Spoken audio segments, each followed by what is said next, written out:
Pinuntahan kaagad ni Santino si Lian sa ospital nang malaman niyang dinala ito sa ospital dahil sa pananakit ng puson niya.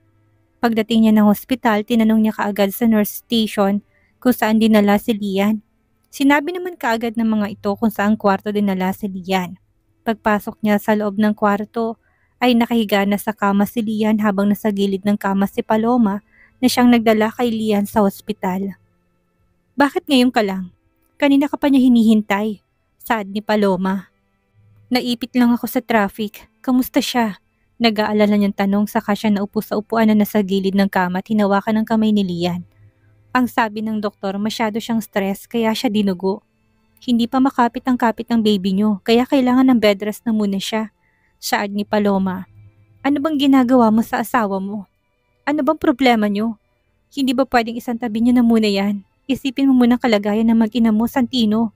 Huwag mong bigyan ng problemang asawa mo," paninermo ni Paloma. "Kumusta ang baby?" tanong niya. Hindi pinapansin ang mga sinasabi ng ate niya dahil mas nag-aalala siya kay Lian. "Okay naman, mabuti na lang at naidala ko siya kaagad dito dahil kung hindi at maraming dugong nawala sa kanya, hindi ko na alam kung magagawa pa ba nilang iligtas ang bata." Nakahinga ng maluwag si Santino saka siya napapikit. Hinalikan niyang kamay ni Lian ng paulit-ulit. Pinagsisisihan niyang binibigyan niya ito ng problema. Hindi niya maipaliwanag ang takot na naramdaman niya. Alam niyang hindi siya ang ama ng pinagbubuntis ni Lian pero bakit sobra yung takot niya kanina sa pag-akalang baka may nangyari na sa baby ni Lian. "Lalabas muna ako.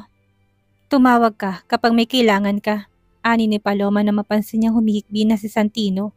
Lumabas na si Paloma at sinarado ang pintuan. Hawak-hawak pa rin ni Santinong isang kamay ni Lian habang tahimik siyang umiiyak. Siya ang may gusto na ipalaglag ni Lian ang baby nito para gumawa na lang sila ng sarili nilang anak pero iba yung takot niya habang nasa biyahe siya.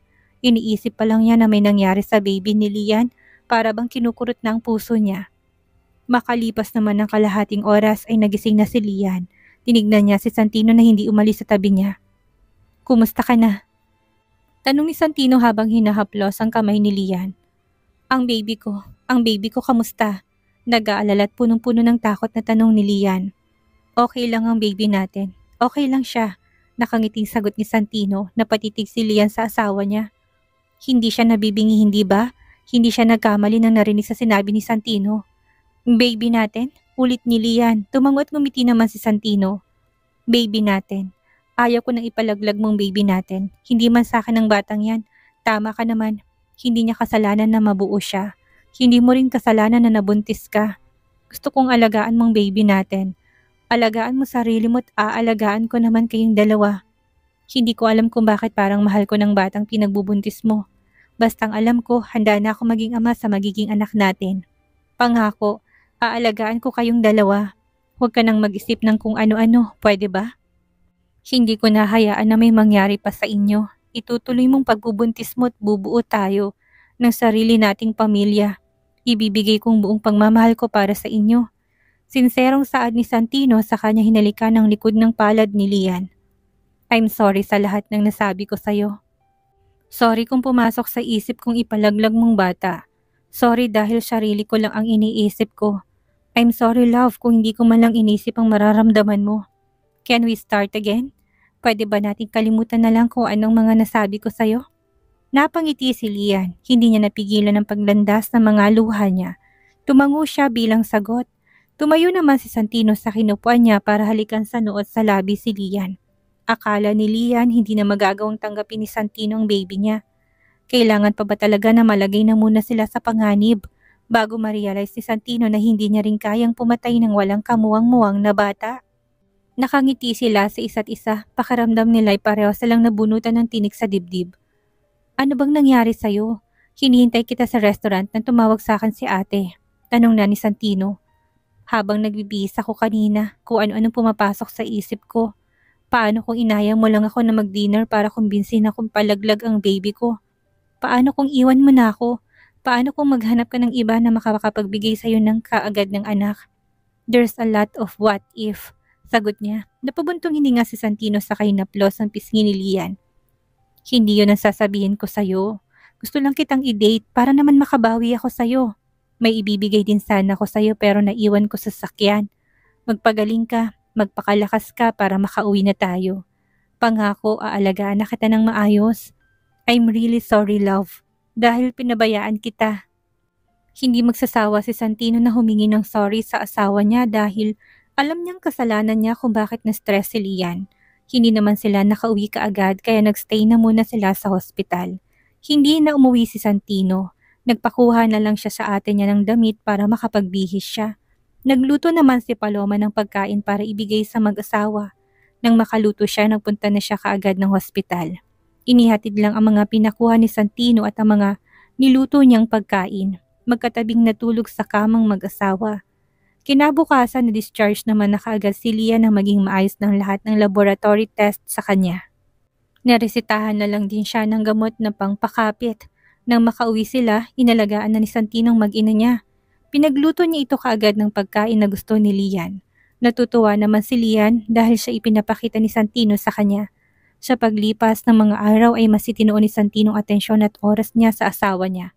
Sa pag-aalagang ginagawa ni Santino kay Lian ay natutuwang puso ni Lian. Tila ba biglang nawala lahat ng gumugulo sa isip niya, lalo na ngayong tanggap na ni Santino ang baby niya. Habang nasa balcony sila ng kwarto nila ay nagkwekwentuhan sila, nakaupo sila sa mahabang sofa. Nakasandal si Santino sa kamay ng sofa habang nakasandal din si Lian sa kanya.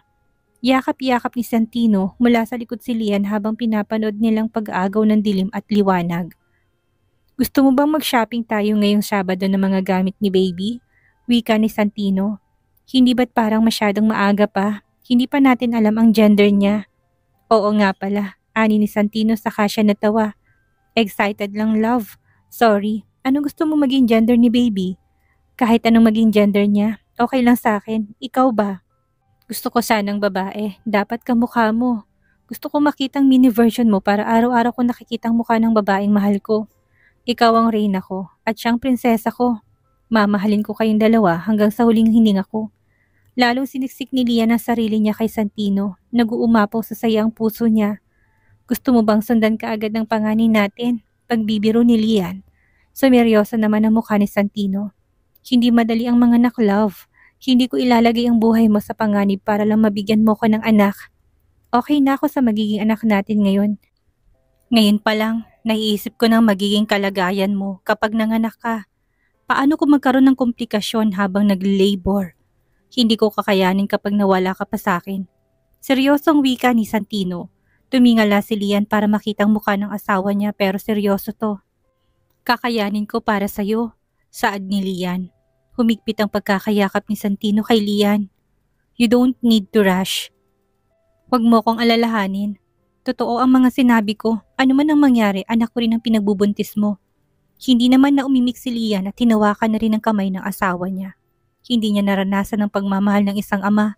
May ama nga siyang kasama habang lumalaki pero wala siyang matandaan na para bang binigyan siya ng oras ng kanyang ama para maglaro man lang. Sa kabila man ng kinalakihan niyang pamilya, nahanap niyang lalaking mamahalin siya at ang magiging mabuting ama sa mga magiging anak niya. Matamis na napangiti si Lian sa kanya ipinikit ang mga mata, pero nawala ang ngiti sa labi niya nang maalala niyang tunay na ama ng ipinagbubuntis niya. Ang alam niya ay hinahanap siya ng lalaking naging sperm donor. Napalunok siya, paano kung hinanap siya at kunin sa kanilang bata? Love, usal ni Lian. Sagot ni Santino. Madilim ng kalangitan kaya isinindi na rin ng mga katulong nilang ilaw sa loob at labas ng bahay. Paano kung hanapin ako ng totoong ama na ipinagbubuntis ko? Paano kung kunin niya sa atin ang bata? Nag-aalalang wika ni Lian. Walang ibang amang batang yan kung hindi ako lang. Tandaan mo yan. Ako lang ang ama ng anak natin. Ako ang tunay niyang ama. Naintindihan mo? Napangiti naman si Lian. Nagiging madali ang lahat sa kanya kapag kasama niya si Santino. Huwag ka nang mag-isip ng kung ano-ano. Ayaw ko na sanang maulit na duguin ka ulit at idala sa ospital. Parang awa mo na, love. Huwag mo nang uulitin. Mamamatay ako sa nerbiyos at sa kaba. Nakikiusap na saad ni Santino. Ramdam na ramdam ni Lian ang sobrang pagmamahal ni Santino sa kanya. Posible pa rin pala yon. Posible pa rin palang magtiwala siya ulit pagkatapos niyang masaktan. Hindi niya na kailangang magmakaawa. Hindi niya kailangang makiusap. Hindi niya kailangan turuan si Santino kung paano ba dapat siyang mahalin. Tiningala ni Lian si Santino saka to hinalikan sa labi. Mahal na mahal kita. Mahinang usal ni Lian na maghiwalay ang mga labi nila. Masyado mang mabilis ang lahat pero walang makakapigil sa mga puso nilang nagmamahal. Ibinigay na rin ni Santino ang binili niyang singsing. Gulat ang rumihistro sa mukha ni Lian. Hindi niya alam kung kaya niya bang isuot ang $1 million na singsing. Marami naman siyang mga mamahaling alahas. Pero ang singsing ang pinakamahal sa kanilang lahat. Do I really deserve this? Naiyak na saad ni Lian. Masyado na talaga siyang emosyonal.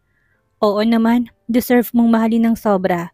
Deserve mong makatanggap ng maramit mamahaling mga gift. Hindi tayo dumaan sa ligawan stage, kaya hindi kita nabigyan ng promise ring. Hindi tayo dumaan sa girlfriend-boyfriend stage, kaya hindi ako nakapag-propose sa'yo. Ikinasal tayo ng biglaan, yung wedding ring natin. Binili lang natin sa mumurahing jewelry shop. Pero aalagaan kong singsing na to dahil ito ang simbolo ng akin ka. Tanggapin mong singsing na ito, love. Ani ni Santino saka isinuot kay Lian ang napakagandang singsing. Simbolo to ng walang hanggang pagmamahal ko sa'yo. Kapag nanganak ka na, kapag malakas ka na at feeling mo bumalik ka na sa dating ikaw, after mong manganak, pakakasyalan ulit kita. Hindi mo deserve yung nagpakasalang tayo sa judge. I want to see you in a wedding dress. I want to see you walking in the aisle while looking at me. Pakakasalan kita, Lian. Malambing na saad ni Santino, wala nang ibang masabi si Lian kaya siniil niya na lang ng halik si Santino. Nang palalim ang mga halik nila ay si Santino na ang unang humiwalay. Huwag mong gisingin ang dragong natutulog, love. Hindi kita pwedeng galawin. Ani ni Santino nagpipigil na, natawa na lang si Lian. Sorry po, tumatawang sagot ni Lian. Napangiti naman si Elsa sa tuwing nakikita niya kung paano alagaan ni Santino ang apo niya.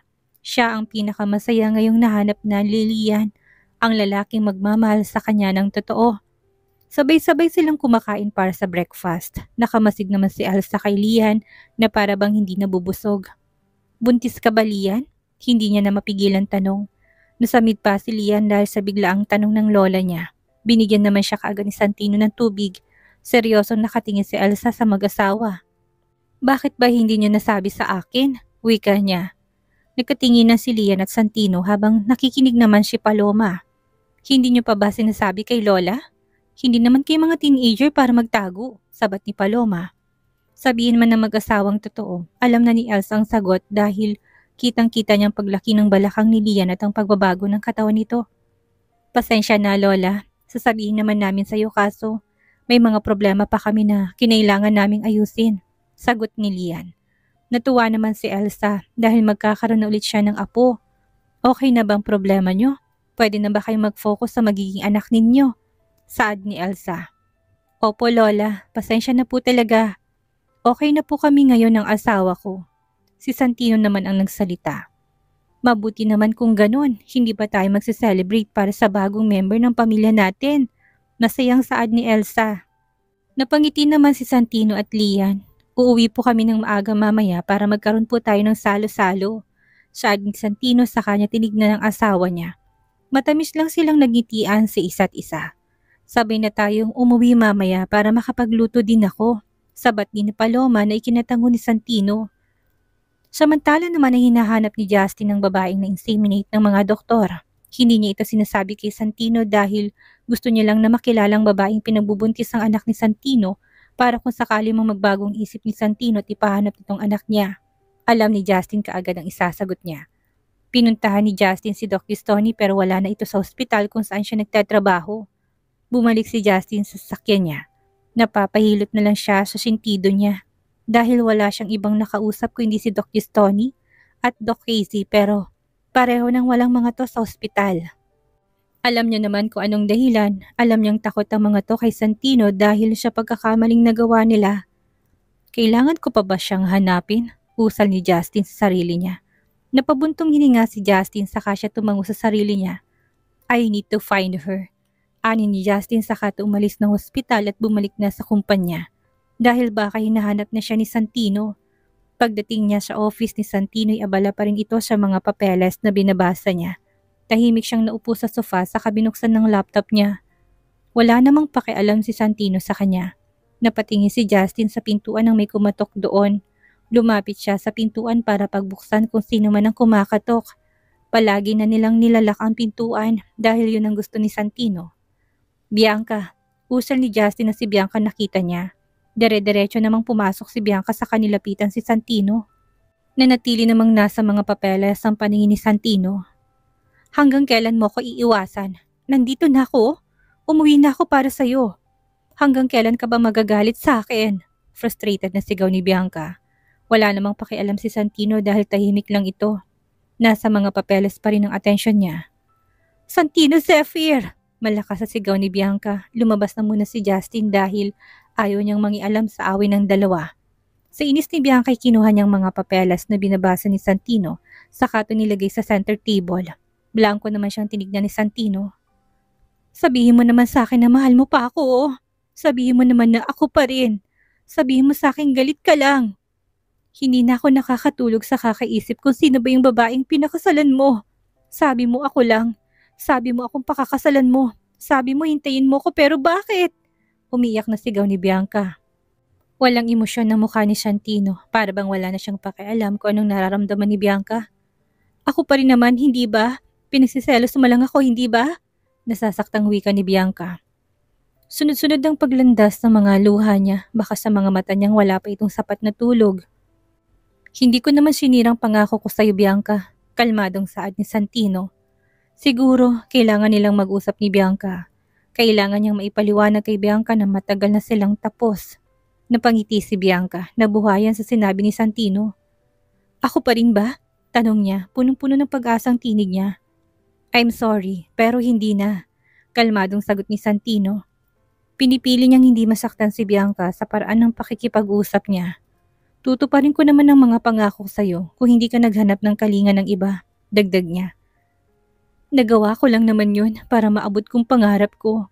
Alam mo naman kung gaano ko gustong maging isang sikat na model, hindi ba? It's just a sex. Pero ikaw ang mahal ko. Marami mang mga lalaki nakapalibot sa akin noon, pero alam mo naman na ikaw lang ang mahal ko, hindi ba? Nanatiling blanko mukha ni Santino. Pinipilit niyang pakiramdaman ang puso niya. Pero wala na talaga siyang natitirang pagmamahal para kay Bianca. Alam mo na rin na kaya kong ibigay sa iyong pangarap mo, hindi ba? Alam mong kaya kong bilhin ng organization ng modeling pero pinili mong makipag-sex sa iba. Is it really about your dream kung bakit mo ako niloko o may iba pang dahilan? Hindi ako naging sapat sa iyo nun, hindi ba? Nakampante ka dahil alam mong mahal na mahal kita. Inisip mo siguro na okay lang sa akin na lokohin mo ako basta akong mahal mo. At sa akin ka pa rin uuwi. I still have respect for myself, Bianca. Masakit para sa akin bilang isang lalaking makita kong may katalik kang iba. Matatanggap kong hindi ako nakauna sa'yo. Bastang nangyari yun noong mga panahon na walang tayo. Pero hindi ko matatanggap na merong tayo tapos nakipag-sex ka sa iba.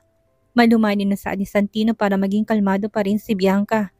Masakit man pero kailangan tanggapin ni Bianca naging pagkakamali niya. No! Miyak na wika ni Bianca habang umiiling. Hindi niya matatanggap na hindi na siya mahal ni Santino. You need to move on. Hindi mo ko pinahalagahan nung ikaw pang mahal na mahal ko. Napagod ka sa akin dahil gusto ko palaging malaman kung nasan ka. Nagsawa ka dahil gusto kong palagi kitang kasama. I'm sorry for being clingy. I just want to protect you. That is why. Hindi kita niloloko, Bianca. Kasal na ako, magkakaanak na kami. Huwag mo nang ipilit ang relasyong matagal nang nasira. Wala na akong planong ayusin ng tayo.